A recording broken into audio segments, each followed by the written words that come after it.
पिछले कुछ महीनों में मैंने आपको बहुत सी वीडियोस में बताया है कि नेपाल और इंडिया के रिलेशंस किस तरीके से लगातार ख़राब हो रहे हैं। इस पर डिटेल्ड एनालिसिस मेरा आ रहा था। अब देखो, नेपाल ने एक ऐसा स्टेप चला है जिससे दोनों कंट्रीज़ के रिलेशंस और भी ख़राब होंगे। नेपाल ने सारे इंडियन न्यूज़ चैनल्स को बैन कर दिया है इन देयर कंट्री, सिवाय दूरदर्शन के। अब कोई भी इंडियन मीडिया का जो न्यूज़ चैनल है ये नेपाल में ब्रॉडकास्ट नहीं होगा। बहुत ही बड़ा स्टेप है। और नेपाल की जो सरकार है, एक्चुअली नेपाल की सरकार नहीं, जो इनकी कम्युनिस्ट पार्टी है, नेपाल कम्युनिस्ट पार्टी, उन्होंने तर्क ये दिया है इस निर्णय के पीछे।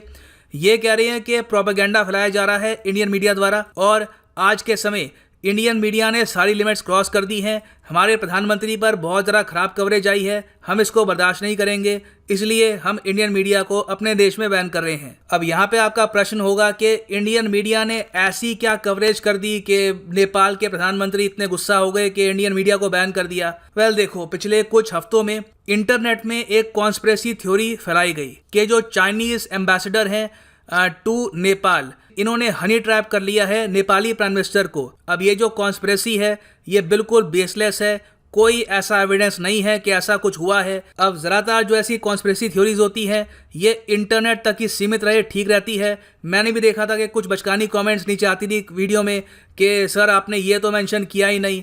जबकि देखो, अगेन, अगर एक कंट्री अपनी फॉरेन पॉलिसी किसी दूसरी कंट्री के अगेंस्ट चेंज करती है रेडिकली, तो इसमें ऐसे इश्यूज़ का रोल ना के बराबर होता है।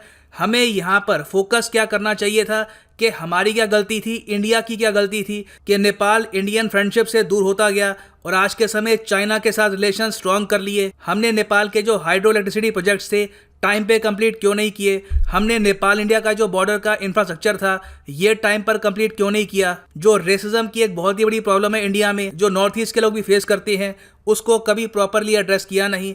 हमने इन सब इश्यूज पर फोकस नहीं किया। हमने सीधा ब्लेम डाल दिया इंडिया नेपाल रिलेशंस का इस हनी ट्रैप की पुअर थ्योरी पर। ऐसी जो कच्ची पक्की थ्योरीज होती हैं इंटरनेट तक सीमित रहे ठीक है। हमारे यहाँ क्या हो गया कि जो हमारे न्यूज़ चैनल्स हैं उन्होंने भी इसको कवर करना स्टार्ट कर दिया।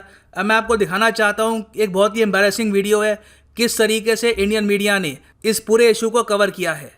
तो यहाँ पे आप देख सकते हैं, ये चाइनीज एम्बेसडर टू नेपाल है, उनके पीछे गाना बजा के दिखा रहे हैं। और ये का दिल ओले ओले करने लगा। वो हर फैसले से पहले यंकी से सलाह देने लगे। और बाकी जो आप कमेंट्स, उसने के जाल में फंसकर ओली बिन पानी मछली की तरह तड़पने लगे और अब जो याकी बोले वो ओली किया करने लगे।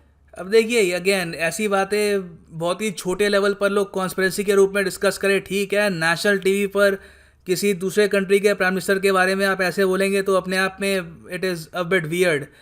मगर ऐसी कवरेज, ये तो मैंने आपको एक एग्जांपल दिया है, ऐसी कवरेज कई चैनल्स ने करी हैं। और इससे देखिए प्रॉब्लम यह है कि बहाना मिल गया है नेपाल को इंडियन मीडिया को बैन करने का, क्योंकि इशू तो बिल्कुल है। चाइना की जो इन्वॉल्वमेंट है आज के समय नेपाल की इंटरनल पॉलिटिक्स में, वो बिल्कुल है, उसको एड्रेस करना चाहिए था। मगर इस तरीके से, ये जो मसालेदार तरीके से प्रेजेंट किया है, काफ़ी डिसरिस्पेक्टफुल तरीके से प्रेजेंट किया है, आई थिंक अगर इसको हम अवॉइड करते तो it would have been a lot better.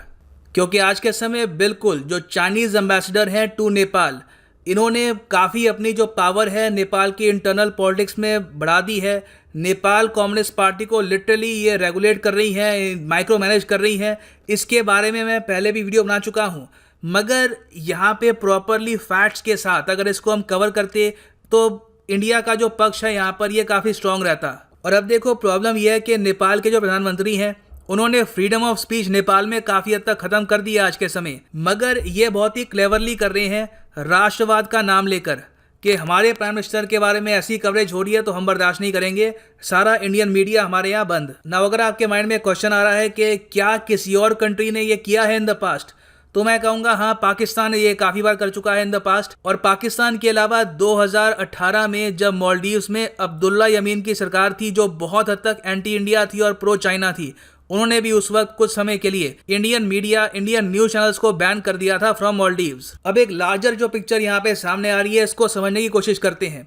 देखो, केपी ओली ने यहाँ पर बहुत ज़्यादा क्लेवर मूव चला है, क्योंकि आज के समय इन पर बहुत ज़्यादा प्रेशर है। कम्युनिस्ट पार्टी ऑफ नेपाल में ही काफ़ी हद तक रिफ्ट है, इनके पार्टी के अंदर ही प्रतिद्वंदी खड़े हो रहे हैं। प्रचंड नाम के एक नेता हैं नेपाल में, वो चाहते हैं कि वो प्रधानमंत्री बने केपी ओली की जगह। और अब केपी ओली यहाँ पर ये कॉन्टेम्पलेट कर रहे हैं, इस बारे में सोचा जा रहा है कि नेपाल में हेल्थ इमरजेंसी ये घोषित कर दें और उसके बाद केपी ओली बहुत ही लंबे समय तक नेपाल में प्रधानमंत्री बने रहेंगे, क्योंकि कोविड-19 मोस्ट प्रॉब्ली 2021-22 में भी जाएगा नहीं। तो कोविड-19 के बहाने ये डिस्कस कर रहे हैं नेपाल में आज के समय कि हेल्थ इमरजेंसी घोषित कर दें।